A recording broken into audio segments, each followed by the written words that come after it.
पु ल व्यासपीठ, Maharashtra today news. प्रशासनाने रेग्युलेटरी नव्हे तर डेव्हलपमेंट मोडमध्ये काम करावे. प्रत्येक घरापर्यंत योजनांचा लाभ पोहोचवणार. मुख्य सचिव राजेश अग्रवाल यांचा गुरनोली ग्रामस्थांशी थेट संवाद. गडचिरोली दिनांक 6. शासनाच्या विविध योजनांचा लाभ पात्र लाभार्थ्यांपर्यंत 100% पोहोचवण्यासाठी प्रशासनाने केवळ नियमांची अंमलबजावणी करणारी यंत्रणा न राहता विकासाभिमुख दृष्टिकोन स्वीकारणे आवश्यक आहे.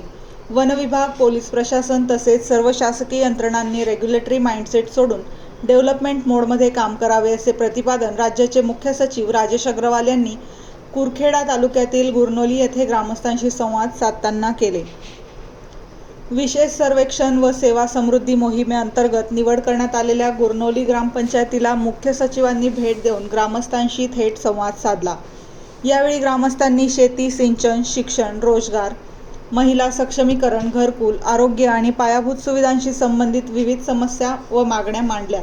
यावेळी विभागीय अपर आयुक्त माधवी खोडे, पोलीस उपमहानिरीक्षक योगेश कुमार, पद्मश्री डॉ. परशुराम खुणे, जिल्हा परिषदेचे मुख्य कार्यकारी अधिकारी सुहास गाडे, पोलीस अधीक्षक एम. रमेश, उमेदचे मुख्य कार्यकारी अधिकारी निलेश सागर, सहाय्यक जिल्हाधिकारी अरुण एम, अपर जिल्हाधिकारी संजय आसवले, उपविभागीय अधिकारी प्रसंजित प्रधान यांच्यासह विविध विभागांचे अधिकारी उपस्थित होते. मुख्य सचिव राजेश अग्रवाल म्हणाले की पूर्वी नक्षल प्रभावामुळे अनेक योजना दुर्गम भागांपर्यंत अपेक्षित प्रमाणात पोहोचू शकल्या नाहीत. मात्र आता परिस्थिती बदलली असून शासनाचा भर प्रत्येक घरापर्यंत योजनांचा लाभ पोहोचवण्यावर आहे.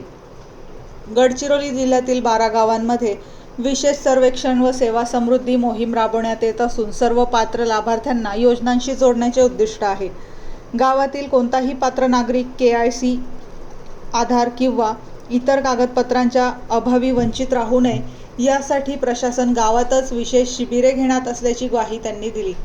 यावेळी त्यांनी वैयक्तिक वनहक्क व सामूहिक वनहक्क योजनांची प्रभावी अंमलबजावणी करण्यावर भर देत प्रशासन आणि नागरिकांनी एकत्रितपणे विकासाची गती वाढवण्याचे आवाहन केले. गडचिरोलीतील विद्यार्थ्यांमध्ये प्रचंड क्षमता असून त्यांना योग्य संधी मिळाल्यास ते राष्ट्रीय स्तरावर यश मिळवू शकतात, असेही त्यांनी नमूद केले. संवादादरम्यान ग्रामस्थांनी धान खरेदीचे थकीत चुकारे, शेतीसाठी सिंचन सुविधा, धान व मक्याला वाढीव हमी भाव, गोडाऊन उभारणी, हत्तींच्या उपद्रवामुळे होणारे नुकसान, शेती पंपांसाठी अपुरा वीज पुरवठा, नदीवरील बंधारा, तलावांचे पुनरुज्जीवन यांसारख्या प्रश्नांकडे मुख्य सचिवांचे लक्ष वेधले.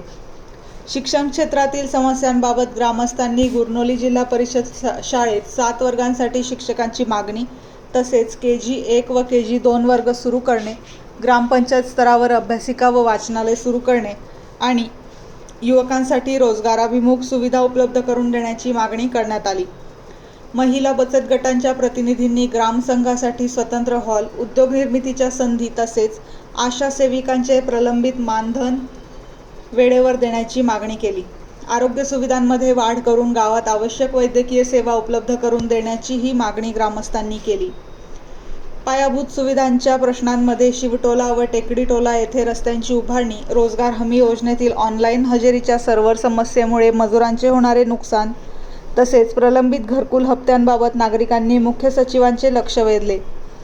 ग्रामसंवादादरम्यान जिल्ह्यातील सुशिक्षित नागरिकांनी गडचिरोली पर्यटन जिल्हा म्हणून विशेष दर्जा देणे, स्थानिक युवकांसाठी वर्ग 3 भरती प्रक्रिया जिल्हा स्तरावर राबवणे, कौशल्य विकासाला चालना देणे, दिव्यांगांचे प्रलंबित मानधन वितरित करणे, विद्यार्थ्यांसाठी शिष्यवृत्ती योजना सुरू करणे आणि झाडीपट्टी रंगभूमीतील कलावंतांना शासनाच्या मानधन योजनेचा लाभ देण्याच्या मागण्या मांडल्या.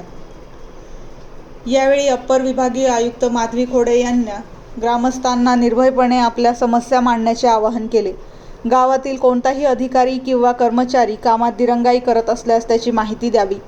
प्रशासन नागरिकांच्या पाठीशी खंबीरपणे उभे राहील, असे त्यांनी स्पष्ट केले.